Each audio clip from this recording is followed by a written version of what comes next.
한 사장이 회사 이사회에 참석을 했습니다.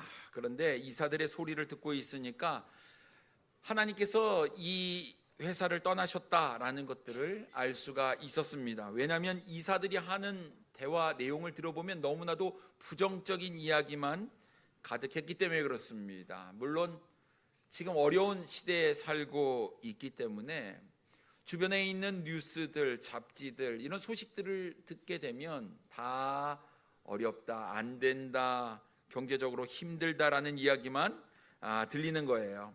그래서 사장이 이사들에게 이렇게 물어봤습니다. 이사님들 최근에 어떤 이야기를 들었습니까? 여러분 어떤 소식을 듣고 어떤 책을 읽었습니까? 라고 이야기를 했습니다. 그랬더니 참석한 이사들이 대답하기를 나는 무슨 잡지, 무슨 신문, 베스트셀러, 경영 전략 뭐 이런 것들을 다 들었다. 그렇게 들었고 보니 참 어렵대더라 라는 이야기를 하게 되었다라고 이야기를 합니다. 그때 사장은 이렇게 이야기합니다. 여러분은 잘못된 책만 읽었습니다. 그러니 이렇게 부정적이고 염려만 하고 기쁨이 없지요. 우리 마음 가운데 염려와 걱정, 두려움을 사라지게 하고 우리 마음에 기쁨을 주는 하나님의 말씀, 성경을 읽어야 합니다. 회사는 우리가 주인이 아니고 하나님께서 경영하십니다 라고 이야기를 했다고 합니다.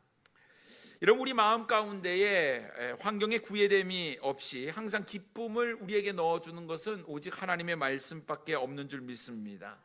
그러니 여러분 우리가 하나님 바라보고 하나님 의지해야 하는 우리 믿음의 삶을 잘 살아야 하는데요. 여러분 수많은 사람들이 많은 질병 가운데 어려움을 겪고 있지요. 고혈압, 당뇨병, 심장병, 각종 성인병을 앓고 있는데 이 원인을 찾아보면 뭐라고 그럽니까? 스트레스로 인한 거다 이렇게 얘기를 하잖아요.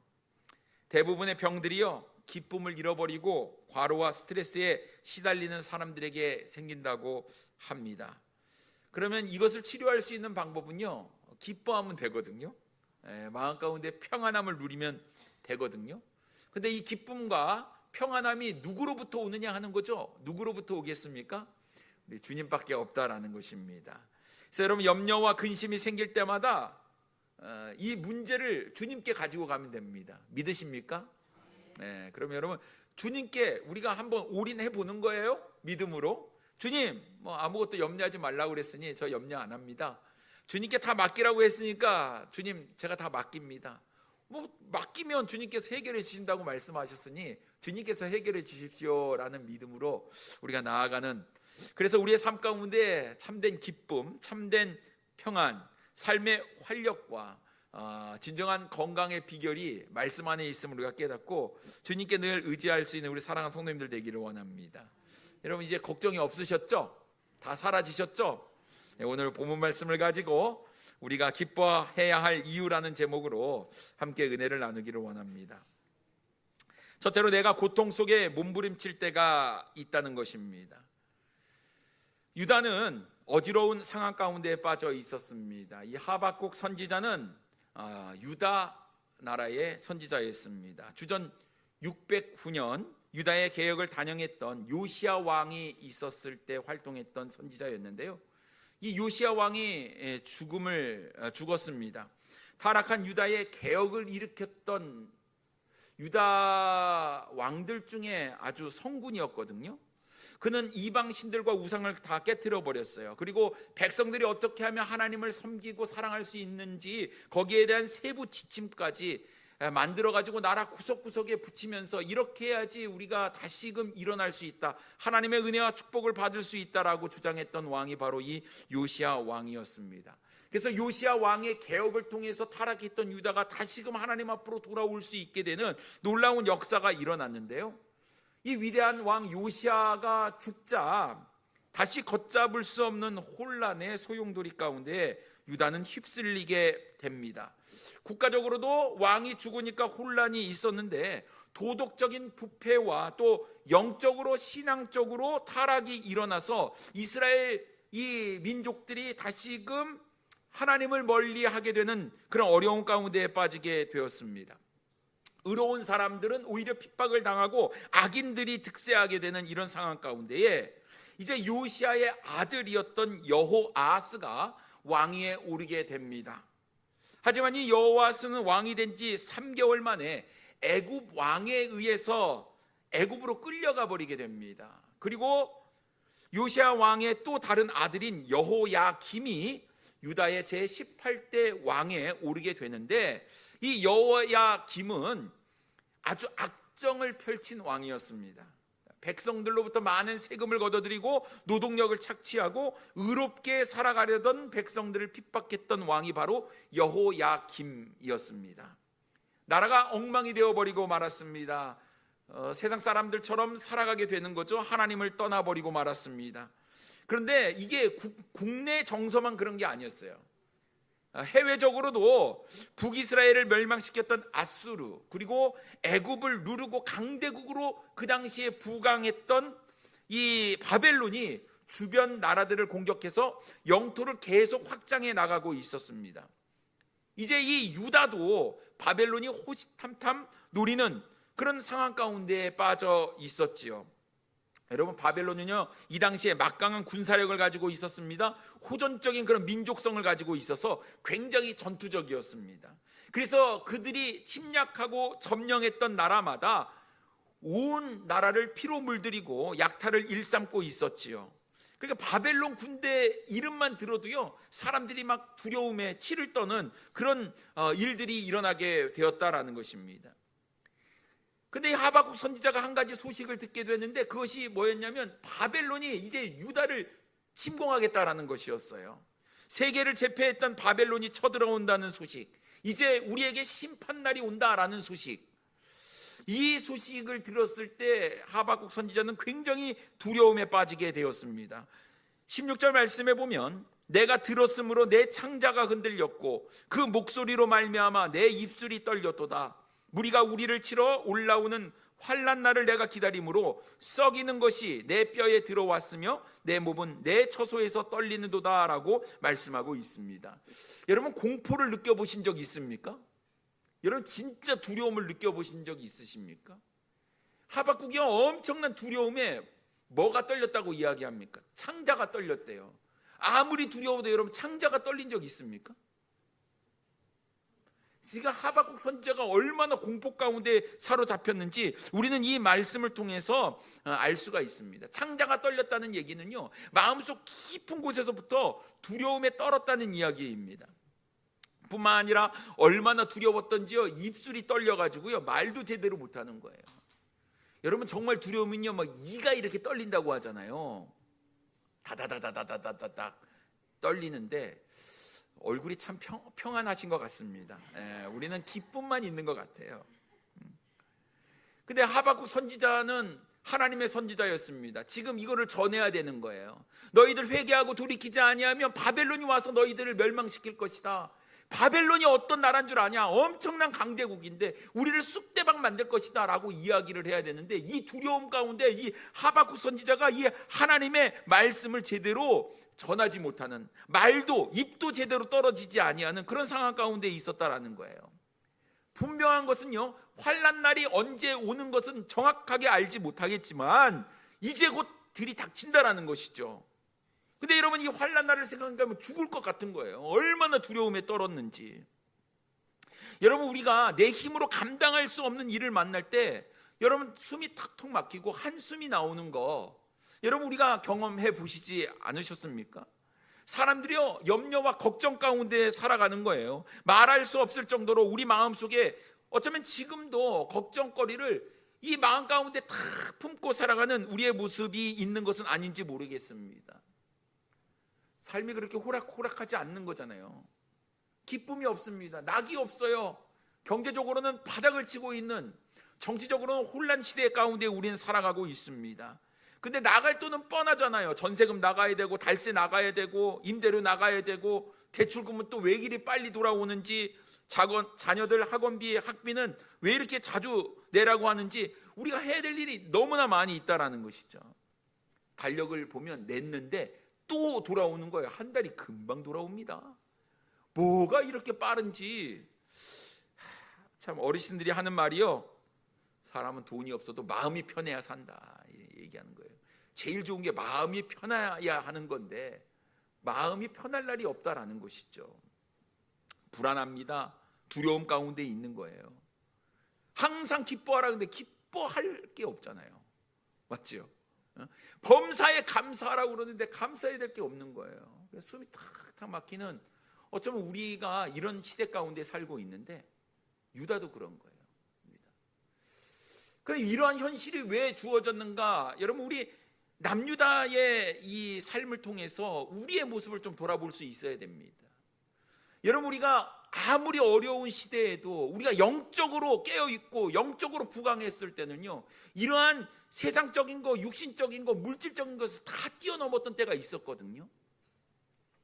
근데 우리나라가 영적으로 무너지기 시작하면서요, 잘못된 사상들과 가치관들이 더 앞장서서 나오기 시작하면서 나라는 점점 혼란 가운데 빠지고 있는 그런 모습들을 보게 됩니다.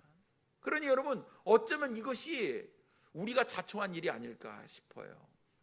우린 깨어 있어야 됩니다. 무엇이 옳고 그른지 분명히 분별할 수 있어야 되고요, 항상 우리는 하나님 편에 서서 하나님의 말씀에 어찌하든지 순종할 때 하나님께서 우리의 인생을 책임져 주신다고 말씀하셨으니 주님 의지하고 나아가고 세상을 향해서도 무엇이 옳은지 우리가 당당하게 얘기할 수 있는 우리 믿음의 삶의 모습들이 우리에게 있어야 될 줄 믿습니다. 두 번째로, 내가 가진 것이 다 사라질 때도 있습니다.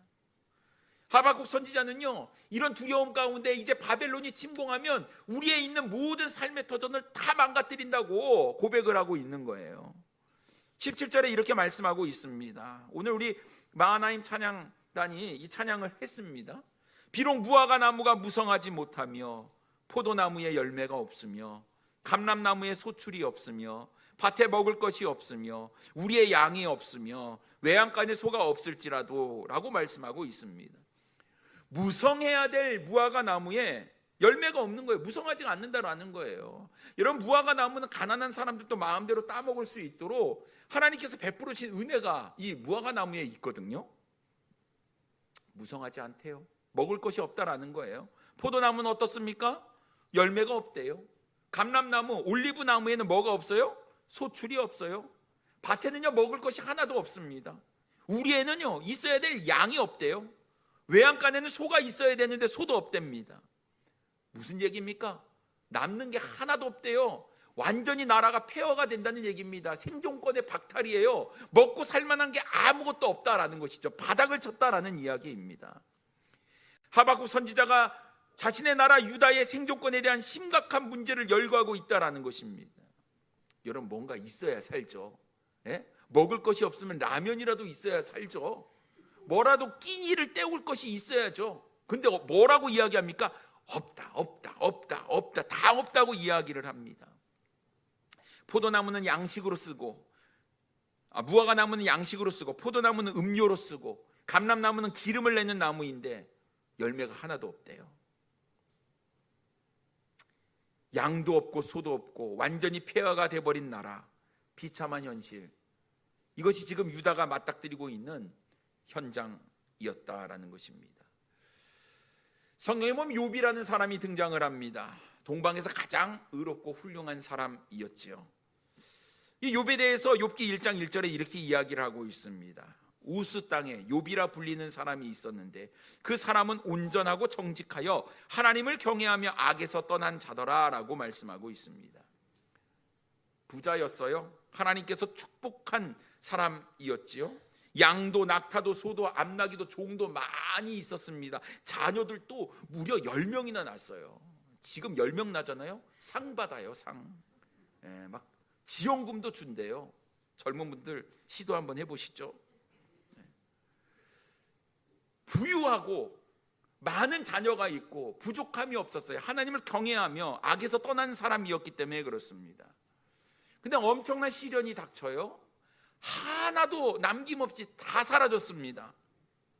하루아침에 말입니다.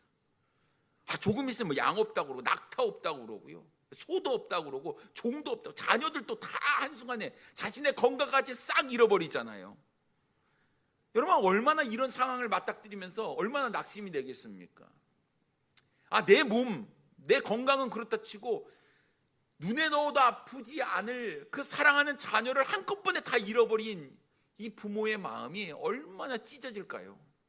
얼마나 슬프겠습니까? 답이 없는 거예요.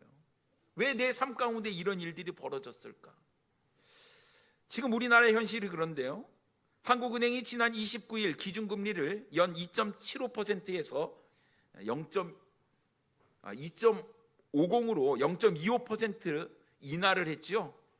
그리고 올해 경제 성장률에 대한 전망치를 0.8% 대폭 하향 조정을 했습니다. 올 2월까지만 해도 1.5%의 성장 전망을 내놓았는데 불과 석 달 만에 반토막으로 줄어든 것이죠. 내년도 경제 성장률이 1.6%로 하향 조정을 했습니다. 그러니까 살기가 어렵다는 거예요. 다들 어렵다고 난립니다. 그러고 보면 이 주변에 임대 이렇게 붙어 있는 데가 많은 것 같아요. 하고 있는 가게들 다 문 닫았다는 얘기 아니겠습니까? 매매한다고 하는데 안 나가요. 우리 이 동네도 안 나가더라고요. 왜 안 나가겠습니까? 그만큼 주머니 사정이 빡빡하다, 좋지 않다라는 이야기지요. 여러분, 내가 가진 것이 없는데 어떻게 감사가 나올 수 있느냐라는 거예요. 아니, 가진 것은 둘째치고 가지고 있는 것도 다 사라졌는데 어떻게 기뻐할 수 있느냐라는 거예요. 자꾸 상대방하고 우리가 비교를 하니까 박탈감을 느낄 때가 종종 있다라는 것입니다. 나는 없는데 누구는 그래도 있어요. 누구는 뭐 있고 누구는 뭐가 있는데 나만 없어요. 상대적인 박탈감이죠. 감사보다 불평이 나오고 막 짜증이 밀려옵니다. 그게 우리의 모습이에요. 근데 욥이요, 하루아침에 다 잃어버렸는데 욥의 모습은 좀 달랐습니다. 이렇게 고백을 하는 거예요. 물질은 있다가도 없어지는 거고, 내가 빈손으로 왔는데 하나님께서 주셔가지고 내가 그만큼 잘 누렸는데 이제 가져가시는 분도 하나님이고 다 이거 하나님의 주권에 달린 하나님 소관 아니냐, 이렇게 고백을 하잖아요. 욥기 1장 21절에 이르되 내가 모태에서 알몸으로 나아싸운즉 또한 알몸이 그리로 돌아가올지라 주신 이도 여호와시요 거두신 이도 여호와시오니 여호와의 이름이 찬송을 받으실지니이다 하고 라고 말씀하고 있습니다. 여러분, 올 때 뭐 가지고 오셨습니까? 빈산으로 알몸으로 왔잖아요. 그럼 갈 때는 어떻게 가죠? 너무나 빈손으로 가는 거 당연하잖아요. 근데 여러분, 지금까지 우리가 하나님께서 주셔가지고 우리가 사용하고 누렸던 이것들은 잘 감사하지 못하고 요게 사라지면 불평만 있는 것이 우리의 삶의 모습인 것 같아요. 근데 믿음의 사람 욥은요, 그런 상황 가운데서도 하나님을 찬양했습니다. 어떻게 여호와의 이름이 찬송을 받으실지다 라는 이야기, 이런 고백을 할 수 있겠습니까? 그러니까 물질보다 어디에 더 가치를 두고 있었냐면 욥은 하나님에게 더 가치를 두고 있었다라는 거예요. 그러니까 성경에 보니까요, 정말 믿음의 사람들은요 오직 하나님께만 매달리는 모습을 보게 됩니다. 과부가요, 자신의 가진 돈이 2렙돈, 이것이 생활비 전부였는데 이것을 주님께 드려요. 그거 드리고 나서 어떻게 살라고요? 라면도 없는데. 그런데 그거를 주님께 드리는 것은 주님께서 내 삶을 책임져 주신다는 믿음이 있었기 때문입니다. 마리아가요, 비싼 향유 옥합을 깨뜨려서 예수님께 부어드려요. 300데나리온이나 되는 값비싼 것이었죠. 기꺼이 드릴 수 있는 것은, 내가 이런 것을 드리는 이유는 내가 섬기고 내가 사랑하는 그 하나님이 훨씬 더 가치 있고 내 삶을 책임져 주신다는 믿음이 있기 때문에 그렇습니다. 초대교회의 성도들은 자신의 재산과 소유를 팔아가지고 사람들의 필요에 따라서 그것을 나누어 주어요. 하나도 자기 것을 남김없이 다 나누어 주었는데, 이런 마음은 어디서부터 비롯된 것일까요? 주님을 향한 믿음에서부터 비롯된 것이었다라는 것입니다. 가진 것이 많아서 한 것일까요? 아니었어요. 믿음 때문이었어요. 내 삶을 주관하시고 내 삶을 인도하시는, 나의 삶을 책임져 주시는 하나님을 향한 믿음이 있었기 때문에 그렇습니다. 그러니 여러분, 내가 가진 것이 사라지고 또 그것이 또 있다가 없어지는 것 때문에 내가 걱정하고 염려하기보다는 이럴 수도 있는데 여기에도 하나님의 인도하심이 있구나, 하나님의 뜻이 무엇인가를 우리가 찾고 더 하나님을 의지할 때, 여러분, 우리 욥이 이런 믿음으로 나아가실 때 갑절의 축복을 받았던 것처럼 우리의 삶도 이런 놀라운 은혜가 있기를 원합니다. 여러분, 그냥 되는 거 없잖아요. 고통의 때가 있지만 이것을 우리가 잘 지나가면 또 하나님의 놀라운 축복이 있을 줄 믿습니다. 그러니 여러분, 모든 염려 하나님께 다 맡기시고 우리를 친히 돌봐주시는 하나님을 의지하시는 우리 사랑하는 성도님들 되기를 원합니다. 그런데 상황이 이런 어려운 상황 가운데 있었는데 하박국은요, 이런 고백을 하죠. 하나님은 항상 옳다. 우리가 찾아볼 것은요, 세 번째로, 그러나 하나님은 항상 옳기 때문에 기뻐해야 한다라는 거예요. 상황과 현실을 보면요, 불평만 나올 수밖에 없는 상황이지만 여러분, 이런 것들을 주관하시는 하나님은 항상 옳으시다라는 거예요. 여러분, 우리 하나님은 항상 참이시고 항상 진리시고 항상 옳다라는 것입니다. 여러분, 믿으십니까? 나라 안팎으로 어려운 시기였기 때문에 정말 어디를 보아도 아무런 희망이 보이지 않는 거예요. 절망 가운데 하박국이 노래를 부르고 있지만 여러분, 그 내용을 살펴보면요, 결코 절망적이지 않다라는 거예요. 상황이 바뀌었냐? 아니에요. 상황은 여전합니다. 바벨론은 침략할 거예요. 근데 이런 상황 가운데에서 감사가 어떻게 나올 수 있느냐 하는 거예요. 여러분, 17절에 없고 계속해서 절망 노래하는 것 같지만 마지막 말이 기가 막힙니다. 뭐지요? 없을지라도 반전이 있다는 얘기 아니겠습니까? 이 한마디가요, 이 한마디 없을지라도라는 이 말 한마디가 부정적인 상황을 바꿔버리는 긍정적인 희망의 빗줄기를 우리에게 비춰주고 있다라는 것입니다. 환경은요, 바뀐 것 하나도 없지만 하박국 선지자가 깨달은 것이 있었어요. 그래, 이런 과정 가운데서도 우리 하나님은 항상 선하다. 우리 하나님은 항상 옳다. 그러니 하나님이 문제가 아니라 우리가 문제고 내가 문제다라는 것을 깨닫게 되었다라는 것입니다. 미국에서요, 이렇게 노래를 부르다가 이렇게 하면, 제가 뭐를 다 선창을 하면요, 다 따라오는 말이 있습니다. 그게 뭐냐면 God is good, 그러면 all the time 그래요. 하나님은 항상 선하시다 이렇게 얘기하면 all the time, 항상 하나님은 선하시다 이렇게 반응을 합니다. 여러분, 우리 하나님은 단 한 번도 선하지 않으신 적이 없어요. 우리 하나님은 한 번도 옳지 않은 적이 없다라는 것입니다. 상황과 현실이 정말 우리가 숨이 탁탁 막히는 그런 상황 가운데서도 하나님은 옳으신 거예요. 그래서 하박국 선지자는 암담한 현실 가운데 희망의 빗줄기를 노래합니다. 18절에요.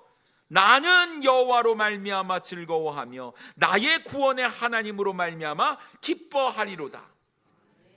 못하고 없고 다 없지만 나는 하나님을 말미암아 기뻐하고 즐거워하겠다. 이게 지금 하박국 선지자의 고백이었어요. 바벨론은 여전히 유다를 위협했습니다. 인정사정 봐주지 않습니다. 살아있는 것은 사람이나 짐승이나 가리지 아니하고 다 죽입니다. 집이든 들판에 있는 농작물이든 보이는 것은 다 파괴하고 불태워버렸습니다. 상황이 나아진 거 하나도 없습니다만 하박국 선지자는 상황과 환경을 바라보지 아니하고 하나님을 바라봤어요. 나는 이런 상황 가운데서도 하나님으로 말미암아 기뻐하겠다라는 고백이 여기 담겨져 있습니다. 여러분, 우리가 살면서요, 기쁜 일만 있으면 얼마나 좋겠습니까? 고난의 때, 고통의 때가 없으면 얼마나 좋겠습니까? 나를 괴롭히는 사람 다 사라지면 얼마나 좋겠습니까? 나의 것을 빼앗는 사람 다 사라지면 얼마나 좋겠습니까? 나에게 거짓말하는 사람 내 주변에 하나도 없고요, 이런 사람은 그냥 안 만나는 게 제일 좋을 것 같습니다. 모든 것이 순리대로 흘러가고요, 자연도요 그냥 좋은 날만 있고 아무런 재앙도 없고 늘 평화롭기만 하면 얼마나 좋겠습니까? 사망의 음침한 골짜기가 없고 푸른 풀밭과 쉴만한 물가만 가득한 그런 인생이면 얼마나 좋겠습니까? 그러나 내 삶 가운데 이런 문제가 득실득실한데도 불구하고 여러분, 여전히 우리와 함께 하시는, 변함없이 우리와 함께 하시는 참되신, 선하신, 옳으신 한 분이 한 분 계시지 않습니까? 하나님이에요. 하나님. 여러분, 다른 사람이 나를 다 비난하고 떠날지라도 나와 함께 하시는 분이 계시는데 그분은 바로 우리 하나님이시다라는 거예요. 하박국이 깨달은 거예요. 숨이 턱턱 막히고 두려움에 떨어서 아무 말도 못하는 창자가 흔들리고 공포 가운데 들어가 있었던 하박국이요, 그래, 나와 함께 하신 하나님이 깨달아지는 거예요. 아, 여호와로 말미암아 즐거워하고 나의 하나님으로 말미암아 기뻐하리로다. 절망의 늪 가운데 빠지고 있어도 우리를 구원해내실 우리 주님을 하박국 선지자는 바라봤다라는 것입니다. 그래서 내가 아무것도 없을지라도 나는 하나님을 인하여 즐거워하며 기뻐하겠다. 여러분, 만약 직장을 잃어버렸어요, 기뻐하시겠습니까? 여러분, 내가 건강을 잃어버렸어요, 어떻게 기뻐하시겠습니까? 내가 굶주리고 헐벗고 길거리에 나앉게 될 그런 상황 가운데 처했을지라도 여러분, 하나님을 인하여 기뻐하시겠습니까? 여러분, 오직 우리 믿음 있는 사람은요, 환경의 영향을 받지 않고 환경을 뛰어넘습니다. 여러분, 많은 사람들이 풍랑 가운데 두려워하고 야, 죽겠다, 죽을 수밖에 없구나, 두려움 가운데 있을 때 여러분, 이 풍랑을 잔잔케 하시는 분 우리 주님밖에 없는 거예요. 바다야 바람아 잔잔하라, 주님 말씀에 모든 것이 상한 끝 종료되고 말았습니다. 여러분, 어쩌면 우리 주님께서 우리의 믿음을 보고 계시는, 우리의 믿음이 어떠한지 살펴보기 위해서 지금도 우리의 삶 가운데 역사하고 계시는지 모르겠습니다. 그러니 여러분, 항상 선하시고 항상 오르신 주님 앞에 여러분, 우리가 어떤 자세로 나가야 하는가 우리가 깨달아야 될 줄 믿습니다. 때로는 우리의 우둔한 머리로 하나님의 뜻을 알지 못해서 우리가 불평하고 좌절하고 낙심할 수 있어요. 하지만 여러분, 어떤 상황 가운데서도 나를 사랑하시고 나를 구원하신 하나님이 나를 향하신 분명한 뜻을 가지고 있다고 우리는 믿기 때문에 우리 하나님에는 항상 후회하심이 없고 우리 하나님은 실수도 없으신 완벽하신 분이시기 때문에 여러분, 우리가 기뻐하고 주님을 더욱더 의지할 수 있는 것 아니겠습니까? 다니엘의 세 친구가 바벨론에 끌려갔어요. 그런데 이 바벨론 세 친구가 그 가운데서 믿음을 지키겠다는 거예요. 뜨거운 풀무불 속에 들어가게 되었을 때, 아, 나 괜히 믿음 지켜가지고 내가 풀무불에 들어갔네. 여러분, 그렇게 하지 않았다라는 거예요. 어떠한 불평도 하지 않고 이런 믿음의 고백을 하지 않습니까? 다니엘 3장 17절과 18절 말씀해 보면, 왕이여, 우리가 섬기는 하나님이 계시다면 우리를 맹렬히 타는 풀무불 가운데에서 능히 건져내시겠고 왕의 손에서도 건져내시리이다. 그렇게 하지 아니하실지라도 왕이여, 우리는 왕의 신들을 섬기지도 아니하고 왕이 세우신 금신상에게 절하지도 아니할 줄을 아옵소서. 아니요, 여러분, 지금 바벨론이라는 나라 엄청 두렵거든요. 그런데 그 왕을 두려워하지 않는 거예요. 왕 앞에서도 이렇게 이야기를 하는 겁니다. 여러분, 이런 상황 가운데 하나님을 원망하거나 저주한 것이 아니었어요. 자신의 삶을 비관하거나 포기하지 않았다라는 거예요. 믿음으로 나아가고 있음을 보게 됩니다. 여러분, 모든 것을 다 가지고 있었던 것을 한순간에 잃어버렸던 욥은 뭐라고 고백을 합니까? 주신 이도 여호와시요 거두시는 이도 여호와시오니 여호와의 이름이 찬송을 받을지어다. 이렇게 고백을 할 수 있는 것은 아무것도 없고 단 한 가지 믿음 때문이다라는 것입니다. 진정으로 하나님을 믿는 사람은 형통할 때만, 행복할 때만, 기쁠 때만 노래를 부르는 것이 아니에요. 힘들고 어렵고 낙심하고 좌절할 때도 노래를 부르는 거예요. 찬양을 부르는 겁니다. 왜요? 나를 구원해 주실 하나님을 믿기 때문에 그렇습니다. 지금은 완전히 낙심하고 좌절할 상황 가운데, 이제 더 이상 우리는 그 위협 앞에서 무너질 수밖에 없는 그런 상황 가운데서도 끝까지 믿음을 포기하지 않겠다며 절망 가운데서 희망을 노래하며 이렇게 고백을 합니다. 19절에 주 여호와는 나의 힘이시라. 나의 발을 사슴과 같게 하사 나를 나의 높은 곳으로 다니게 하시리로다. 이 노래는 지휘하는 사람을 위하여 내 수금에 맞춘 것이니라 라고 말씀하고 있습니다. 이제 나는 더 이상 두려움에 떨지 않겠다라는 거예요. 왜요? 하나님이 나의 힘이 되시기 때문에 그렇습니다. 여러분, 하나님이 우리의 힘이 되십니다. 사슴이요 높은 곳에 올라가는 거예요. 이 현실을 뛰어넘는 그 힘이 어디서부터 오느냐? 하나님으로부터 온다라는 것이죠. 여러분, 이 땅이요, 여러분 비행기 이렇게 타고 가면요, 여기가 막 천둥치고 막 그 비바람 불어도요, 그것을 뛰어넘는 그 높이 올라가 버리면요, 잔잔하고 고요하고 조용하잖아요. 하박국이 그것을 깨달았다라는 것입니다. 여러분, 우리가 보는 것과 하나님이 보는 것은 분명히 다릅니다. 때때로 왜 나는 아는데 우리 하나님 모르지? 이런 생각이 들 때가 있어요. 하나님 지금 이거 안 보이십니까? 내가 지금 어려운 가운데 있잖아요. 고난을 당하고 있잖아요. 하나님의 자녀가 이렇게 지금 힘들고 있는데 왜 하나님 나를 몰라주세요? 왜 나 못 봐주시는 거예요? 안 봐주시는 거예요? 이렇게 얘기할 때가 있어요. 그런데 우리 하나님 다 알고 계십니다. 그것도 우리에게 필요한 거예요. 여러분, 우리는 지금 당장 뭔가 해결이 되고 해결이 이루어지고 당장 내 삶 가운데 뭔가 주어지기를 원한다라는 거예요. 참지를 못하는 거예요. 야, 너무 더워, 한낮의 더위, 왜 이렇게 땀을 흘려야 돼, 너무 답답해 라고 이야기하지만, 여러분, 뜨거운 햇볕이 있어야 곡식도 잘 익는 거 아니겠습니까? 여러분, 내가 심었다고 바로 따려고 하면 이 도둑놈 심보죠? 시간이 필요한 거예요. 섣불리 거두렸다간 하나도 건지지 못할 것이다 라는 거예요. 우리 하나님 다 아세요. 우리에게 고난과 고통의 때도 우리의 삶 가운데 유익이 있기 때문에 하나님 주시는 거 아니겠습니까? 우리 하나님은 항상 오르세요. 우리 하나님은 항상 선하시기 때문에, 항상 우리를 사랑하시기 때문에, 내가 답답하고 어려운 일을 당하고 있지만, 성경에 나온 욥도 그렇고 하박국도 그렇고 아브라함도 그렇고 우리 믿음의 조상들은 하나님 앞에 무릎을 꿇고 하나님 의지하고 하나님을 예배하는 데 집중했다라는 것입니다. 그러니 여러분, 정답은 한 가지예요. 결론은 한 가지입니다. 하나님은 항상 오르시다. 하나님은 항상 선하시다. 내가 환난 가운데서 노래할 수 있는 것, 내가 감사할 수 있는 이유, 하나님은 항상 내 편이시다. 나의 힘이 되어 주신다라는 것입니다. 사랑하는 성도님 여러분, 하나님의 인도하심을 확신하시고 하나님의 도우심을 바라보시기를 바랍니다. 하나님 옛적에서도 일하셨고 지금도 일하시는 분이에요. 앞으로 우리를 위해서 일하시는 분도 우리 하나님이십니다. 그러니 내가 평안할 때, 내가 고난을 당할 때, 내가 형통할 때, 실패할 때, 하나님은 정확하게 우리를 아시고 우리를 옳은 길로 인도해 주시고 역사하신다라는 것입니다. 내가 볼 수 없을 뿐이지 우리 하나님은 지금도 우리를 위해서 일하고 계신다라는 사실입니다.